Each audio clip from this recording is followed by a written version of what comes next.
Bonsoir. C'est la première fois de ma vie de parler avec un support de violon. Violoncelle comme ça. Vous étiez où mon mariage, vraiment? Ça fait trop beau de parler comme ça. Alors, on m'a demandé de parler d'un petit sujet qu'on a intitulé « À l'ombre des grands ». Donc, à l'ombre des grands. On considère ici les grandes personnes ou ce qu'on appelle des grands, des personnes qui ont un parcours exemplaire, c'est-à-dire d'une manière ou d'une autre, on peut se référer sur leur vie comme un modèle de réussite. On peut être inspiré par ce qu'ils ont été, par ce qu'ils ont fait, et pour devenir soi-même ce qu'on désire devenir ou bien ce qu'on a pour objectif de devenir. Parce que vous savez que la soirée d'aujourd'hui, c'est que si j'ai pu, toi aussi tu le peux. Donc le but, c'est la motivation. Et à l'ombre de grands, c'est juste, on m'a demandé de parler des personnes, des grandes personnes avec qui j'ai travaillé. Et qu'est-ce que j'ai pu apprendre pendant que j'étais avec eux ou pendant que je continue à être avec eux. Donc je vais tout de suite. Premièrement, j'ai appris d'un homme. J'ai prévu de vous montrer les vidéos, mais bon, avec tout ce qu'on a eu comme difficulté. Mais ceux qui peuvent voir de loin peuvent quand même remarquer de qui il s'agit. J'ai appris d'un homme, le tout premier, je ne vais pas dire le tout premier, je vais dire le premier grand que vous tous connaissez. Sinon, je risquerai de vous citer des noms que vous ne connaissez pas. Alors, le tout premier grand avec qui j'ai appris, auprès de qui j'ai appris, s'appelle Alain Moloto Kossi. Voici la petite phrase que je retiens de lui. La vie de Dieu, à vie bien sûr, la vie de Dieu vaut plus que celui des hommes. Je suis resté 15 ans à travailler avec Papa Alain Moloto dans le ministère de Gaël. Cet homme était super intelligent. Il était comptable de formation. Avant de partir, il était en train de faire son DA. C'est un homme qui était super et alors super intelligent. Il est le genre de personne à côté de qui, quand vous êtes, vous avez pas envie d'émettre votre idée parce que vous avez peur que ce soit pas vraiment l'idée qu'il fallait, quoi. Vous n'avez pas envie de parler parce que vous vous dites que si lui se met à parler, ça va être différent. Et une des choses que j'ai appris, pas parce qu'il me l'a nécessairement dit, pas parce qu'il m'a fait asseoir en me disant, voici ce que tu vas dire aux gens un jour quand je ne serai pas là. Parce que dans la vie, on n'apprend pas à l'ombre de grands parce qu'ils disent, mais parce qu'ils incarnent. Et dans la vie, on a l'habitude, parce qu'on a grandi, nous, surtout en Afrique, avec ce système académique où c'est ce que monsieur a dit, et c'est ce que madame a dit qui compte. Les profs lisent les livres et ils nous font des syllabus. Et nous, on retient les syllabus sans avoir lu les livres. Ce qui fait que nous apprenons que par ce que disent les gens, au lieu d'apprendre par ce que nous observons autour de nous. Alors, voilà ce que j'ai observé en apprenant avec lui. La vie de Dieu vaut mieux que celui de l'homme. J'ai appris dans ma vie à comprendre que ce qu'on a dit sur Facebook, ce n'est pas moi. J'ai appris dans ma vie à regarder les gens en face pendant qu'ils ne sont pas d'accord et je continue. J'ai appris dans ma vie à ne pas chercher à plaire à tout le monde. C'est impossible. J'ai appris dans ma vie que le tribunal final n'est pas celui qui est sur la terre. J'ai appris dans ma vie qu'il n'existe aucun moyen de plaire totalement à tout le monde. Et ça va. Ça ne me dérange pas. Si je suis là où je suis aujourd'hui dans ma vie, c'est parce que j'ai accepté que je ne peux pas plaire à tout le monde. Parce que j'ai accepté déjà qu'il y aura toujours un peu de ceux qui ne sont pas d'accord. Parce que j'ai accepté qu'il y a toujours de ceux qui auront leur propre version des faits. Vous savez, vous avez tous vu cette petite image qui circulait sur WhatsApp, ça m'a toujours fait rire. Il y avait la petite photo un petit dessin d'un couple. Ils marchaient ensemble et ils avaient une âne et qui les suivait. Alors en bas, les gens ont écrit. La pauvre, qu'est-ce qu'ils ont écrit déjà? Vraiment, ils sont idiots. Ils ont une âne et ils sont en train de marcher à pied. Ils auraient pu monter dessus. Après, la prochaine image, c'est la femme qui est montée dessus. Et puis les gens ont encore écrit en bas. Vraiment. Pauvre bête. Je ne sais pas ce qu'ils ont écrit là-dessus. Non, ils ont dit, Mobala Zoba Pena. Laisse la femme monter, il souffre sous le soleil. Après, c'est l'homme qui monte et c'est la femme qui marche. Les gens écrivent encore. Mobala Nengni, galanterie à la tête. Après, ce sont les deux qui sont montés. Et les gens écrivent, il n'existe aucune façon d'être malgré vos efforts et de pouvoir plaire à tout le monde. Si vous voulez avancer, Ne cherchez pas à plaire à tout le monde. Fixez-vous celui qui doit avoir votre plaisir. Et il m'a appris à fixer mon plaisir sur Dieu. Deuxièmement, j'ai appris d'un autre homme qui existe, gloire à Dieu, lui existe encore jusqu'à aujourd'hui. Je suis sûr que vous allez deviner. Il s'appelle Rolandalo Luata, fils d'Henri Bertin, comme il aimait le dire lui-même. Voici une petite phrase que j'apprends de lui. Le leader est celui qui sait recommencer à zéro. Cet homme était 17, 18 ans, 20 ans en train de servir dans les églises de la Borne, assistant du pasteur Rolandalo. Il a commencé assistant du pasteur Verneau. Il a commencé dans la jeunesse, tout petit. Il est allé là-bas, assistant, président de la jeunesse pendant de longues années. Il est allé aux études au Kenya. Il est revenu après un gros investissement. Il était là, le numéro 2 la plus grande église, la seule église de notre pays qui était connue être dirigée par un blanc. Quel avenir! Jusqu'à ce qu'au bout d'un moment, parce que je ne peux pas expliquer, il se retrouve qu'il n'a plus de place là-bas et qu'il doit tout reprendre à zéro. Je me souviens, pendant qu'on priait ensemble, on pleurait ensemble, on organisait les choses ensemble. J'ai vu des gens qui sont venus le voir en lui disant, ben au vieux, vraiment, moi j'irai avec toi. Et il leur disait en se fâchant fortement, je ne veux voir personne d'entre vous quitter l'église pour des choses que vous ne connaissez pas. Cette église, c'est l'église du Seigneur. Et il est en train de travailler dedans. Je l'ai vu pleurer seul. Je l'ai vu reprendre tout à zéro. Je l'ai vu redevenir n'importe qui. Quand vous êtes un vrai leader, vous n'avez pas peur du commencement. Parce que votre leadership se manifeste par votre capacité à fixer une vision. Il y a une organisation très connue aujourd'hui qui est installée aussi en RDC, qu'on appelle Heal Africa.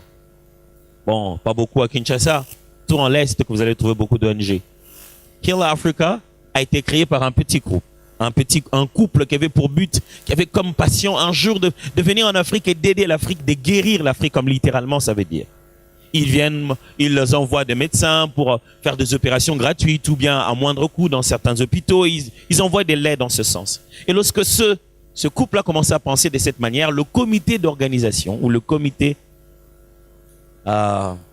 l'Assemblée générale qui dirigeait cette organisation, d'après les statuts américains, ils avaient le pouvoir de destituer le fondateur. Ils ont dit non, vous dépensez trop d'argent en Afrique, à partir d'aujourd'hui, nous vous destituons. Ils l'ont destitué, il a commencé à faire, il a fait une autre ONG. Il a repris à zéro, il a fait une nouvelle organisation à zéro. Jusqu'à ce que ceux qui étaient en train de diriger Heal Africa se sont perdus, ils lui ont revendu ce qu'il avait créé lui-même. Et il a récupéré ça à prix d'argent après avoir acheté sa propre vision. Pourquoi? Parce qu'un leader, c'est recommencer à zéro. L'avantage, c'est que quand même vous savez recommencer à zéro. Qui que ce soit qui a tenu les choses que vous avez commencé, ne sait pas où vous ameniez ça. Il n'ira pas loin avec ça. Or, quand vous reprenez à zéro, sachez que ce n'est pas vraiment à zéro que vous avez repris. L'expérience du passé vous donnera une plus grande vitesse. Troisième chose que j'ai apprise, j'ai appris d'un homme que je lisais dans les livres, que je n'avais jamais rencontré, jusqu'au jour où un ami m'a permis d'entrer en contact avec lui, d'entrer en contact avec son organisation, de me rendre aux États-Unis et d'avoir l'opportunité de le rencontrer. Il s'appelle John C. Maxwell. Il est le fondateur de John Maxwell Companies, il est auteur, conférencier, best-seller, il a plein de choses à dire de lui. Voilà la phrase que je retiens de Maxwell. L'homme ne résiste pas au changement, il résiste à être changé. L'homme ne résiste pas au changement, il résiste à être changé. Les êtres humains aiment, désirent, apprécient les changements. Venez chez eux, changez, lavez les assiettes, ils seront très contents. Mettez une nouvelle peinture chez eux, ils seront très contents. Donnez-leur une nouvelle voiture, et fantastique. Donnez-leur de nouveaux habits, ils sont d'accord. Dites-leur de venir à l'heure au travail, ils se fâchent. Dites-leur de rendre le rapport au jour où vous avez décidé, ils ne sont pas à l'aise. Demandez-leur de rendre le TP demain à 6 heures, ils disent que ça faux esprit. Parce que chaque fois que l'homme doit changer en lui-même, il se bat. Mais quand les choses doivent changer autour de lui, il est content.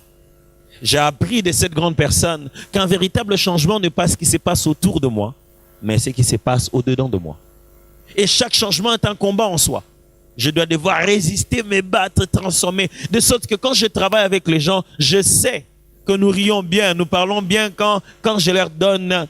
Quand tu donnes à quelqu'un un téléphone de service, il est content. Tu donnes son salaire, il est content. Tu donnes les tennis spéciaux qu'il doit porter macaron, il est content.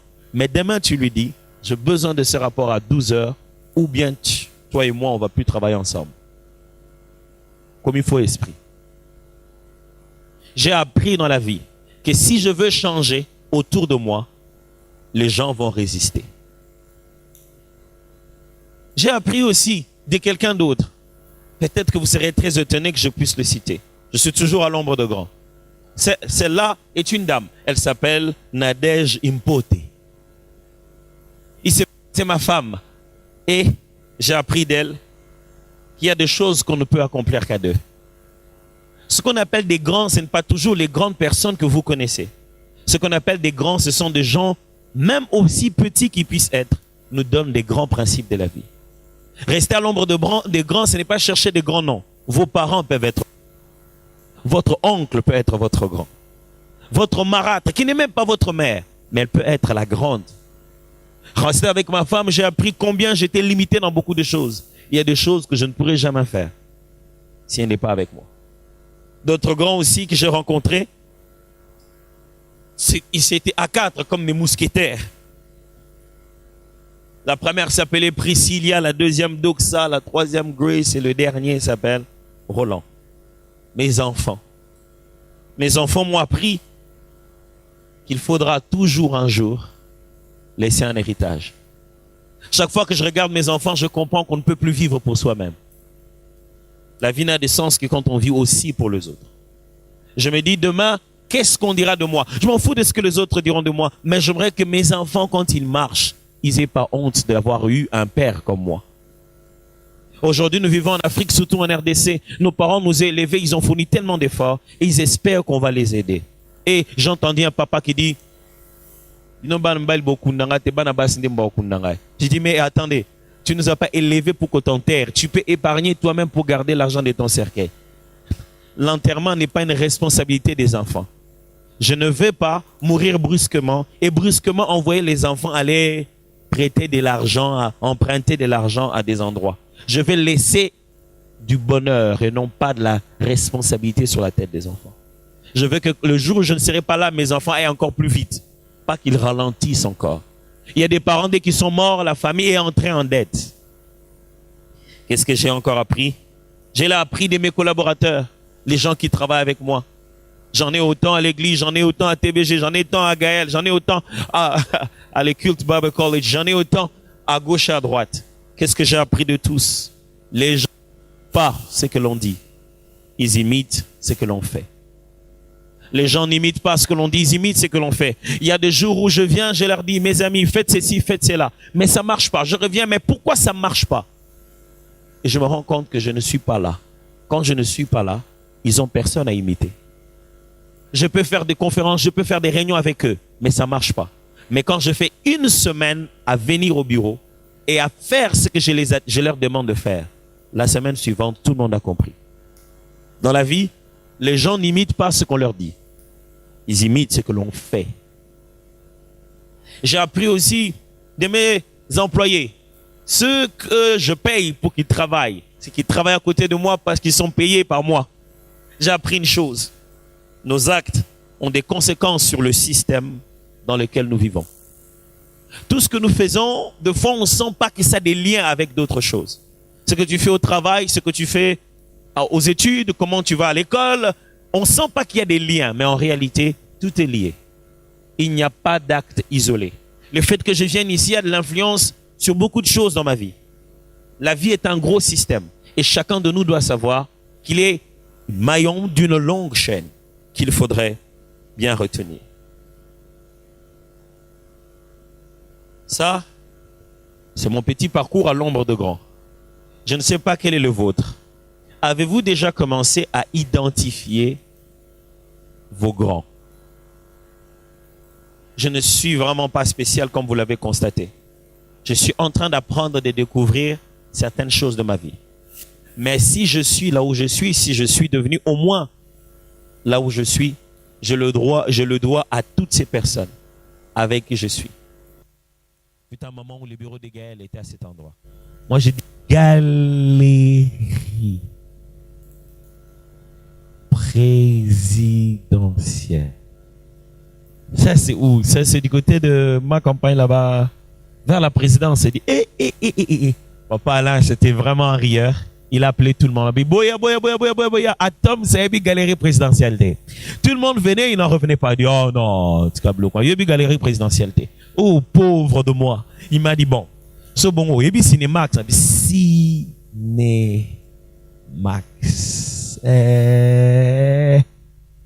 Non.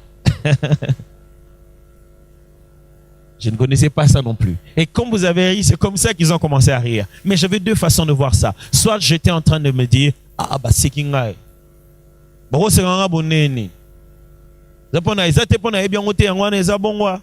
Beaucoup de gens n'apprennent jamais dans la vie parce qu'ils n'ont pas l'attitude des personnes enseignables.